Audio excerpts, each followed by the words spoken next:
Hi అండి, welcome to Chinnu పండు channel అండి. ఈరోజు ఎపిసోడ్ 3 అండి, అమ్మ డైరీలో కొన్ని పేజీలు బుక్ నుంచి ఎపిసోడ్ 3 అండి. ఎపిసోడ్స్ వైజ్గా చేస్తున్నాను. మొన్న 2 ఎపిసోడ్లు ఆల్రెడీ అప్లోడ్ చేశాను. మన ఛానల్లోకి వెళ్ళి చెక్ చేయండి. Let's get into the video. Geetha నాకు జిత్తు కూడా త్వరగానే అలవాటు అయిపోయింది. ఓ రోజు స్కూల్లో ఉండగా ఫోన్ చేసింది. ఆంటీ, మధ్యాహ్నం హాఫ్ డే లీవ్ పెట్టి త్వరగా ఇంటికి రారా, కొంచెం అర్జెంట్ అని. ఏమైందో అని కంగారుగా ఇంటికి వచ్చేసరికి గుమ్మంలోనే ఎదురయ్యి, పదండి టైం అయిపోతుంది అని తీసుకెళ్ళి సినిమా థియేటర్ ముందు స్కూటీ ఆపి, ఇవాళే సినిమా రిలీజ్ ఆంటీ, చాలా కష్టపడి టికెట్ సంపాదించా, ప్లీజ్ నాకు మీరు తప్ప ఇంకెవరూ తెలియదు ఈ ఊర్లో అంది జాలిగా. కోప్పడాలో జాలిపడాలో అర్థం కాక సినిమా చూసి వచ్చాను. ఇంకో రోజు ఫ్రెండ్కి ఒంట్లో బాగాలేదు, ఇంటికెళ్ళి చూడాలని చెప్పి తీసుకెళ్ళి వాళ్ళ ఇల్లు మర్చిపోయా అని ఊరంతా తిప్పింది. పైగా బోరున వర్షంలో తడిశాక చెప్పింది. వర్షంలో లాంగ్ డ్రైవ్కి రమ్మంటే తిడతారని చెప్పి ఇలా చెప్పా, పానీపూరి తిందామా అని. పైకి కోపం నటించినా నిజంగానే బాగుంది నాకు. అసలు ఎన్ని రోజులైందో ఇలా వర్షంలో తడిచి. తిరిగి తడిచి ముద్దయి ఇంటికి వచ్చేసరికి రాత్రి 9 దాటింది. రుసరుసలాడుతూ ఎదురొచ్చాడు జిత్తు. ఎన్నిసార్లు చెప్పాలి బయటికి వెళ్ళేటప్పుడు ఫోన్ తీసుకెళ్ళమని? అంత మతిమరుపేంటమ్మా నీకు? గీత కూడా ఫోన్ తీయలేదు కోపంగా అన్నాడు.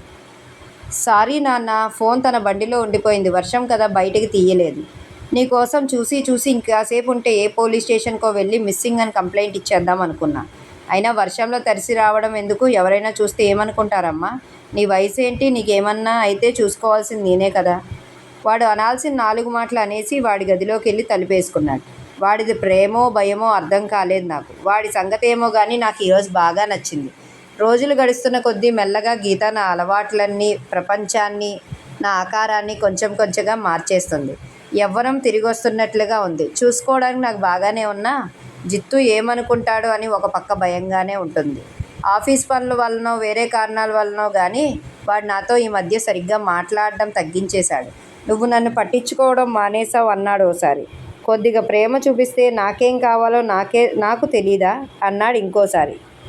గీతతో నేను ఎక్కువ సమయం గడుపుతున్నానని నాకు తెలుస్తుంది. అప్పుడప్పుడు నా వయసు నన్ను హెచ్చరిస్తుంది. తను కాలక్షేపం కోసం నా కొమ్మ మీద వాలిన పక్షి అని, రేపో మాపో వెళ్ళిపోయేదని. కానీ బాగున్న ఈ క్షణాలను ఆస్వాదిస్తూ రేపటి గురించి తలుచుకోకపోవడం మెల్లగా అలవాటు అవుతుంది. నాలో వచ్చిన మార్పు నాకే కాకుండా ఎదుటి వాళ్ళకి కూడా కనిపిస్తుంది. ఎవరైనా గీతను చూసి మీ అమ్మాయా అని అడుగుతుంటే తెలియని ఆనందం. ఎందుకో ఈ అమ్మాయి ఎన్నో రోజుల నుండి పరిచయం ఉన్న వ్యక్తిలా మారిపోయింది. అంత చిన్న వయసులో ఉండాల్సిన దానికన్నా ఎక్కువ పరిణితి. చిన్న విషయాల్లో ఆనందాన్ని వెతుక్కోవడం, ముఖ్యంగా అడగకుండానే చనువు తీసుకొని నన్ను నాకు కొత్తగా పరిచయం చేయడం. మనకన్నా తక్కువ వయసు వాళ్ళతో స్నేహం చేస్తే మన ఆరోగ్యం, ఆలోచన విధానం కొత్తగా ఉంటాయేమో. జిత్తు ఎప్పుడూ నాతో ఒక కొడుకులాగే ప్రవర్తించాడు కానీ స్నేహితుడిగా ప్రవర్తించలేదు. అమ్మతో కూడా స్నేహంగా ఉండొచ్చు అని వాడికి తెలిసేలోపే చదువు, ఉద్యోగం అన్నీ బిజీ అయిపోయాడు. సో విన్నారు కదండి, ఎపిసోడ్ 3 అండి. చాలా ఇంట్రెస్టింగ్ ఉంటుందండి ఈ బుక్ ఇప్పటివరకైనా ఎవరైనా తెలియకపోతే అమ్మ డైరీలో కొన్ని పేజీలండి, రవి మంత్రి గారు రాశారండి. ఇది అమెజాన్లో దొరుకుతుందండి. ఇంకా మీరు బుక్ కొనుక్కోకపోయినా పర్వాలేదు, నా వీడియోస్ చూస్తే మీకు స్టోరీ అన్నీ క్లియర్గా చెప్తున్నానండి. ఆల్రెడీ 3 ఎపిసోడ్స్ మన ఛానల్లో అప్లోడ్ చేసినట్టు.